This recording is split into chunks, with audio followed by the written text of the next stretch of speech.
Marsha Endeavor ini kedatangan tamu, yaitu Raja Singa. Dia memberikan mahkotanya kepada si Marsha agar dia bisa menjadi ratu kerajaan dong. Di situ dia senang banget. Si beruang dan si Raja Singa ini pun pergi memancing. Di situ si Marsha memanggil para teman-temannya, yaitu ada kelinci. Dia memberikan peta. Bukan kelinci doang, tetapi ada tupai, ada beruang singa, bahkan ada serigala dong. Di situ dia menyuruh si serigala ini untuk membuat mobil kerajaan, bukan mobil rongsokan. Akhirnya setelah kereta kerajaan itu sudah selesai, dia pun ingin pergi ke tempat istananya. Nah, ternyata istananya itu ke rumah dia dong. Nah, gara-gara rumah dia jelek, dia ingin mengubahnya menjadi istana yang benar-benar asli. Siapa di sini yang pengen punya kerajaan dan istana kayak si Marsha ini? Komen ya, kalian pasti tahu filmnya. Tsunami dan kiamat terjadi di kampung mereka, guys. Ngeri banget, sampai-sampai si anak ini tenggelam dan dia tidak mau melarikan diri. Di situ ibunya itu panik banget, jangan di skip.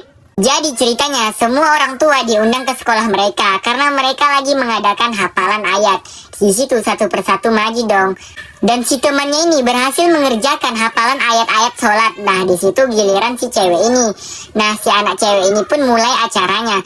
Dia selalu membaca ayat dengan benar dan sangat lembut. Sedih banget. Setelah beberapa menit kemudian, gempa pun datang menghampiri mereka. Semua anak sekolah dan orang tua ini panik banget, takut anaknya ketimpa dan gak bisa ngelindungi anaknya. Nah, sedangkan perempuan yang bernama Aisyah ini tetap membaca ayat itu, guys. Si ibu ini terus memanggil anaknya, Aisyah, Aisyah, ayo keluar. Tapi si Aisyah ini malah gak dengar, dia fokus menghafal ayat-ayat ini.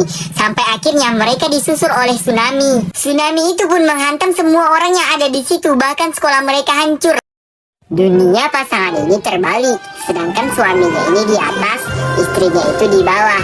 Mereka termakan sumpah karena mereka dulu pernah berjanji jika mereka selalu bertengkar, mereka akan terbalik. Dari situlah awal mulanya.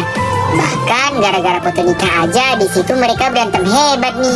Nah, sedangkan foto bingkai itu pecah, tiba-tiba tidak berapa lama kemudian rumah mereka pun sampai di suatu tempat. Pas rumah mereka nggak kebalik lagi dan mendarat di suatu gunung atau bukit, di situ si cowok ini masih tetap kebalik.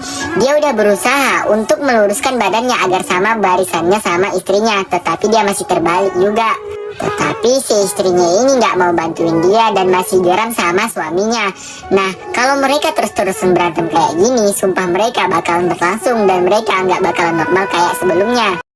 Pas si cowok ini kena air hujan, tiba-tiba di situ dia bersisik dan seketika dia berubah menjadi duyung.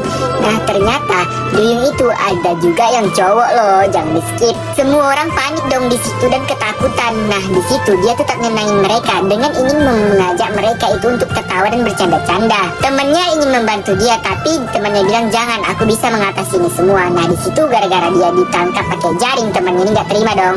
Karena apa? Karena ternyata temannya ini duyung juga, guys. Nah, pas kena air hujan dong, tiba-tiba dia bersisik dari kakinya, seluruh tubuhnya menjadi duyung.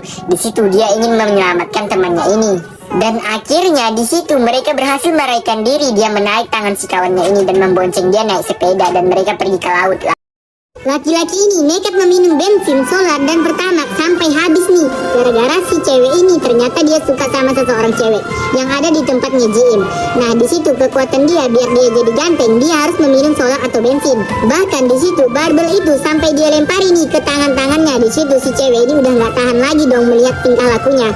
Bahkan cewek ini bukan hanya jatuh cinta saja kepada dia, bahkan si cewek ini juga nafsu nih melihat tingkah dia. Nah, di situ mereka pergi ke dalam mobil ingin melakukan sesuatu.